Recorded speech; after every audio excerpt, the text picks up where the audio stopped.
السلام ناظرین، میں ہوں اسد علی طور اپنے پروگرام اسد طور انسینسرڈ میں۔ سپریم کورٹ میں آج دو بڑی سماعتیں تھیں، ایک تو الیکشن میٹر تھا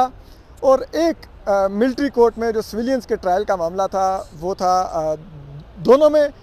ایک میں نوٹس ہو گئے اور ایک بڑے کیس میں آج بالآخر فیصلہ آ گیا۔ پہلی تو بات یہ ہے کہ یہ اگست کے بعد مقرر ہی اب ہوا، لیکن بالآخر فیصلہ آ گیا، بہت بڑا فیصلہ آیا ہے۔ اس پر جو ون آف دا پٹیشنر تھے سلمان اکرم راجہ صاحب، وہ ہمارے ساتھ موجود ہیں۔ لیکن میں پہلے سلمان صاحب آپ سے فیصلے پر آنے سے پہلے میں ایک چھوٹا سی چیز پوچھ لوں۔ وہ جو 9 لوگوں نے پٹیشن کی تھی کہ ان کا ملٹری کورٹ میں ہی آپ ہمارا ٹرائل ہونے دیں، جو کہ ایکیوز تھے اور بقول لائر کے میں ایکیوز سے ملا ہی نہیں ہوں، میں ان کی فیملی سے ملا ہوں، تو وہ جو آپ بھی ون آف دا ایکیوز کو ریپرزینٹ کر رہے تھے، تو وہ جو اتنا انہوں نے 9 نے پٹیشنر نے کیا کہ اندر بہت اچھا ماحول ہے، لائک جیسے وہ جنت میں رہ رہے ہیں، اور وہ کہتے ہیں کہ ہمیں ادھر ہی کنوکٹ ہونے دیں، ضرور سزا ہاں، اور ہمیں ادھر ہی دیں، ٹھیک ہے۔ میں نے پہلی دفعہ ویسے اپنی زندگی میں دیکھا ہے کہ کوئی ایکیوز کہہ رہا ہو کہ جناب مجھے ادھر ہی ٹرائل ہو کے ادھر سزا ہونے دیں، ٹھیک ہے۔ تو یہ جو اتنا بہتر ماحول اندر کا بتایا جا رہا تھا کہ اتنا دل لگ گیا ہے وہاں پہ ایکیوزڈ کا، تو آپ کے جو کلائنٹ تھے انہوں نے نہیں یہ ماحول اندر بتایا کہ اتنا اچھا ملٹری اتھارٹیز ان کو ٹریٹ کر رہی ہیں اور وہ وہیں پہ رہنا چاہتے ہیں، وہیں پہ ٹرائل ہونا چاہتے ہیں؟ دیکھیے، میں اپنے کلائنٹ کے حوالے سے براہ راست کوئی بات نہیں کروں گا، لیکن یہ اتنا کہوں گا کہ بہت اکسایا گیا لوگوں کو، کہ یہ کہا گیا کہ آپ جائیں بتائیں کہ سب اچھا ہے اور آپ کتنے خوش ہیں، یہ متعدد لوگوں کو کہا گیا، لیکن یہ ایک افسوسناک واقعہ تھا۔ ایک شخص کو آپ نے محصور کیا ہوا ہے، اس کو یہ پتہ نہیں کہ اس کے ساتھ کل کیا ہوگا، اس کو عمر قید کی سزا ہوگی یا اس کو آپ کیا سزا دیں گے۔ اس ماحول میں، اور اس کی آپ نے پہنچ بھی بند کی ہوئی ہے، اپنے خاندان سے وہ نہیں مل سکتا، اپنے وکلاء سے نہیں مل سکتا، ایسے ماحول میں آپ کسی سے کچھ بھی لکھوا سکتے ہیں۔ لیکن آج جو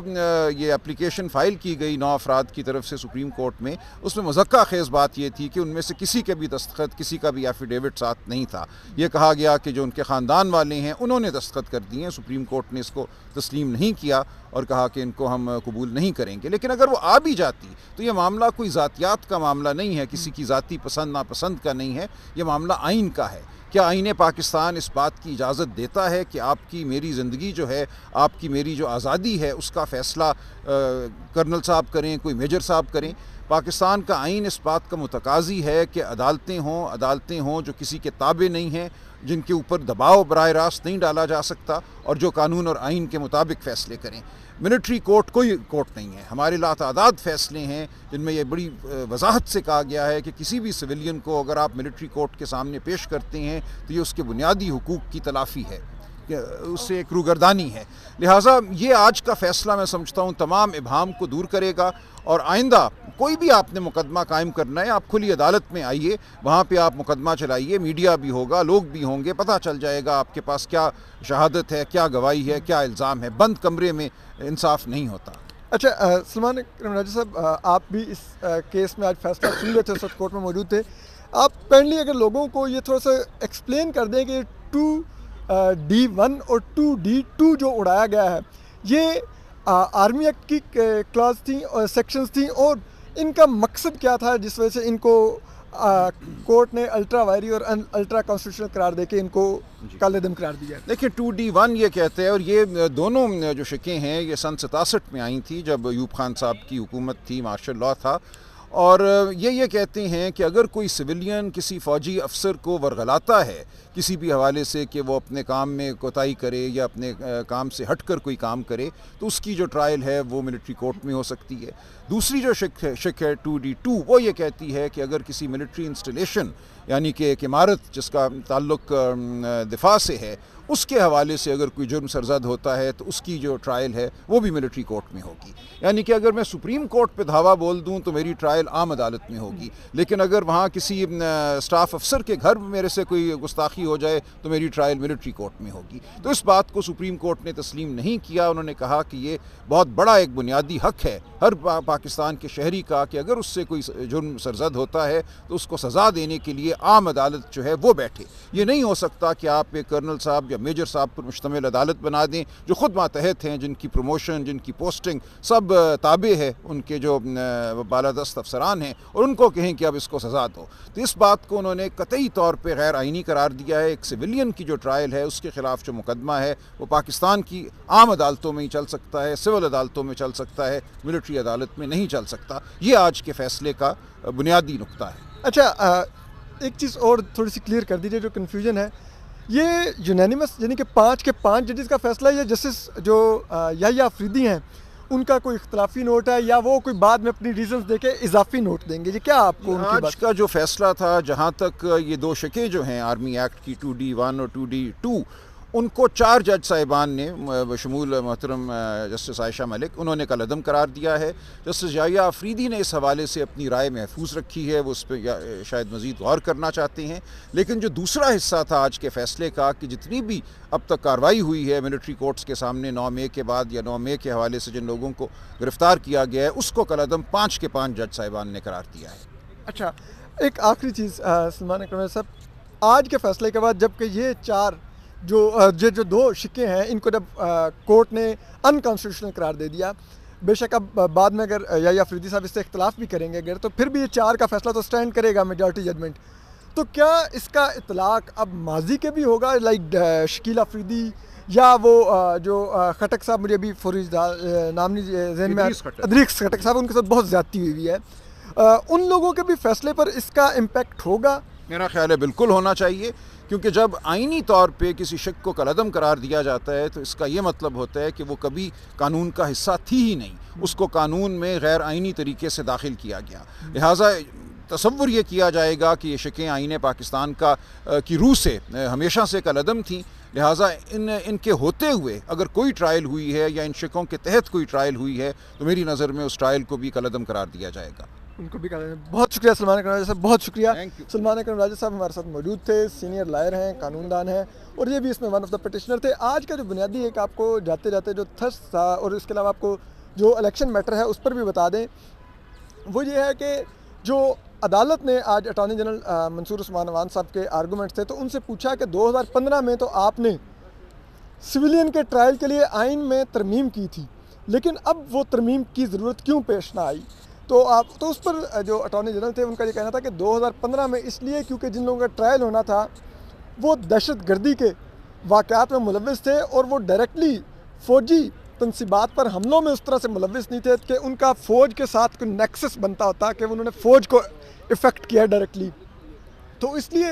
وہ دہشت گرد تھے، ان کے لیے پھر اسپیشلی آئین میں امینڈمنٹ کی گئی۔ لیکن یہ جو ایکیوزڈ ہیں جو پی ٹی آئی کے ہیں، ان کا نیکسس بنتا ہے کیونکہ یہ فوجی تنصیبات میں داخل ہوئے ہیں، انہوں نے حملہ کیا ہے، فوج کے اہلکاروں کو اپنی ذمہ داریاں ادا کرنے سے انہوں نے اس میں رکاوٹ بنے ہیں، تو اس لیے ان کا بنتا ہے، لیکن عدالت نے ان کے یہ آرگومنٹس تسلیم نہیں کیے۔ اس کے علاوہ جو دوسرا کیس تھا جو کہ معاملہ تھا الیکشن میٹر کا، کیونکہ اب بار بار پاکستان میں کوئی انتخابات کی تاریخ نہیں آ رہی اور یہ معاملہ آگے سے آگے لٹکتا جا رہا ہے، تو اس پر عدالت نے آج جو چیف جسٹس قاضی فائز صاحب کی سربراہی میں جو 3 رکنی بینچ ہے، جسٹس اطہر اللہ اور جسٹس امین الدین خان، ان معزز جج صاحبان کا جو بینچ ہے، انہوں نے جو آج سماعت کی، تو اس میں ایک تو عابد زبیری صاحب سے بار بار پوچھا گیا کہ آپ کا بتائیے کیس کیا ہے، کیا آپ یہ کہتے ہیں؟ شروع میں تو بڑا دلچسپ ہوا کہ جسٹس قاضی فائز صاحب نے ان سے پوچھا کہ آپ نے یہ کب پٹیشن دائر کی تھی، تو عابد زبیری صاحب نے کہا کہ میں نے 16 اگست کو دائر کی تھی۔ تو جسٹس قاضی فائز صاحب نے پوچھا، چیف جسٹس قاضی فائز صاحب نے پوچھا کہ پھر آج تک یہ پٹیشن مقرر کیوں نہیں ہوئی سماعت کے لیے؟ تو اس پر جو عابد زبیری صاحب تھے ان کا یہ کہنا تھا کہ وہ معلوم نہیں کیوں نہیں مقرر ہوئی۔ تو جسٹس قاضی فائز صاحب نے پوچھا کہ آپ نے کیا ارجنٹ ہیئرنگ کی کوئی اپلیکیشن دی تھی؟ تو انہوں نے کہا میں نے دی تھی۔ اس پر جو کورٹ کا سٹاف تھا انہوں نے آ کے چیف جسٹس قاضی فائز صاحب کو انفارم کیا کہ عابد زبیری صاحب نے کوئی ارلی ہیئرنگ کی درخواست نہیں دی ہوئی، تو جس پر چیف جسٹس قاضی فائز صاحب نے ان سے پوچھا کہ آپ سپریم کورٹ بار کے صدر ہیں اور آپ غلط بیانی کر رہے ہیں کہ آپ نے وہ ارلی ہیئرنگ کی اپلیکیشن کی تھی۔ اس کے علاوہ پھر اس کے بعد انہوں نے کہا کہ ٹھیک ہے آپ بات کیجئے، اور جو عابد زبیری صاحب تھے بظاہر ایسا لگ رہا تھا کہ ان کی پٹیشن تو بہت جاندار ہے، ظاہری بات ہے کہ الیکشن کا معاملہ ہے، ملک کے عوام کے مینڈیٹ کا معاملہ ہے، لیکن اس طرح سے ان کے پاس آرگومنٹس میں کوئی بہت زیادہ تیاری نہیں لگ رہی تھی۔ جب ان سے چیف جسٹس قاضی فائز صاحب نے پوچھا کہ آپ کیا چاہتے ہیں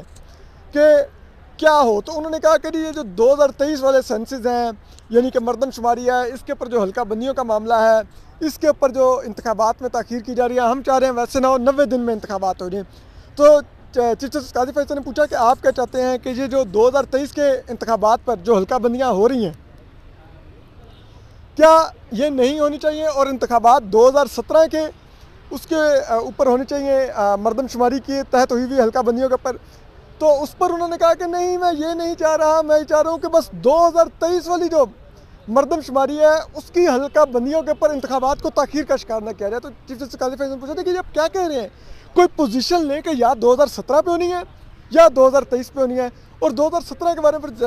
جسٹس اطہر ملا نے ایک بڑے اہم ریمارکس دیے۔ انہوں نے کہا 2017 کی جو مردم شماری تھی وہ پروویژنل مردم شماری تھی، جس میں یہ طے تھا کہ یہ اس پر صرف 2018 کے انتخابات ہوں گے، اس کے بعد کے نہیں ہوں گے۔ تو اگر آپ یہ کہتے ہیں کہ 2023 والی مردم شماری درست نہیں ہے تو پھر تو انتخابات مزید تاخیر کا شکار ہو جائیں گے۔ اس پر جو عابد زبیری صاحب تھے ان کے پاس کوئی تسلی بخش جواب نہیں تھا، لیکن انہوں نے کہا کہ دیکھیے اصل میں یہ جو مردم شماری کی جو اپروول ہوئی ہے یہ آئینی طریقے سے نہیں ہوئی۔ تو انہوں نے پوچھا کیوں نہیں ہوئی،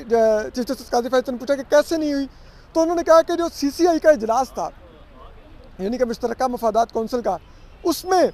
انہوں نے کہا کہ وہ جو 2 وزراء اعلیٰ تھے وہ بیٹھنے کے حقدار نہیں تھے، وہ نگران وزیر اعلیٰ تھے۔ تو چیف جسٹس قاضی فیصل نے عابد زبیری صاحب سے پوچھا کہ آپ کہیں آئین سے ہمیں دکھا سکتے ہیں کہ آئین میں لکھا ہو کہ نگران وزیر اعلیٰ CCI کے اجلاس میں نہیں بیٹھ سکتے؟ تو انہوں نے کہا کہ نہیں، آئین میں نہیں لکھا ہوا، لیکن کیونکہ اسمبلیاں پنجاب کی اور KP کی پہلے تحلیل ہوئی تھی اور ان کی 90 دن کی مدت پوری ہو چکی ہے، اور 90 دن کی مدت کا مطلب ہے کہ نگران حکومت کا جو آئینی ٹینیور ہے وہ بھی ختم ہو چکا ہے، تو اب وہ ان کی قانونی حیثیت وہ نہیں ہے۔ تو چیف جسٹس قاضی فیصل نے کہا کہ اگر آپ ایسا سمجھتے ہیں تو پھر اس کے لیے آپ کو ایک علیحدہ پٹیشن کرنی ہوگی، اس پٹیشن میں آپ یہ آرگومنٹ نہیں لے سکتے، یعنی کہ آپ نے اگر کسی کی آئینی حیثیت کو چیلنج کرنا ہے تو وہ علیحدہ اس میں کریں گے۔ اس کے بعد یہ بھی پلی لی گئی درخواست گزاروں کی طرف سے کہ جو صدر ہیں انہوں نے اپنی آئینی ذمہ داری ادا کرتے ہوئے الیکشن ڈیٹ نہیں دی۔ اس پر جو عدالت ہے اس نے قرار دیا کہ یہ ایک ہم اس معاملے میں نہیں پڑھنا چاہتے۔ بہرحال انہوں نے اب 2 نومبر کے لیے جو نوٹس کر دیا، یعنی کہ آج سے تقریباً 10 دن بعد وفاق کو اور الیکشن کمیشن کو کہ وہ آ کے بتائیں کہ کیا وہ ڈیٹ انتخابات کی کیا ہوگی، جس کے بعد ڈیٹ مقرر ہونے کا امکان ہے۔ تو بڑی اہم سماعت تھی آج، لیکن سب سے بڑا جو آج بڑا جو جھٹکا لگا ہے وہ ملٹری اسٹیبلشمنٹ کو لگا ہے، کیونکہ ملٹری اسٹیبلشمنٹ کے پاس جو ابھی جو سب سے ان کا کی ایک وہ تھا یہ اگلے الیکشن کو لے کے معاملہ، جس انداز سے اگلے الیکشن کی مینجمنٹ چل رہی ہے، وہ تھا کہ کسی بھی طرح سے ایک جو سویلین ہے PTI کے ان کا ملٹری کورٹ میں ٹرائل کر کے ایک خوف کی فضا قائم رکھی جائے۔ لیکن اب وہ یہ ہوا ہے کہ عدالت نے نہ صرف ان سویلینز کا جو PTI کا ورکر تھے ملٹری کورٹ میں ٹرائل کا عدم قرار دے دیا ہے، بلکہ اب اس کا ایفیکٹ جب انہوں نے اس کلاز کو ہی، اس سیکشن کو ہی آرمی ایکٹ کی 2D1 اور 2D2 کو کالعدم قرار دیا ہے، تو اب اس کا اطلاق جو ماضی میں ہوئے ٹرائل ہیں ان پر بھی ہونے کا ہے، اور اس وجہ سے اب غالب امکان ہے کہ جو ادریس کھٹک ہیں جن کے ساتھ بہت زیادتی ہوئی ہے اور ان کو کنوکٹ کیا گیا ہے ایک ملٹری کورٹ کے ایک ٹرائل میں، ایک انتہائی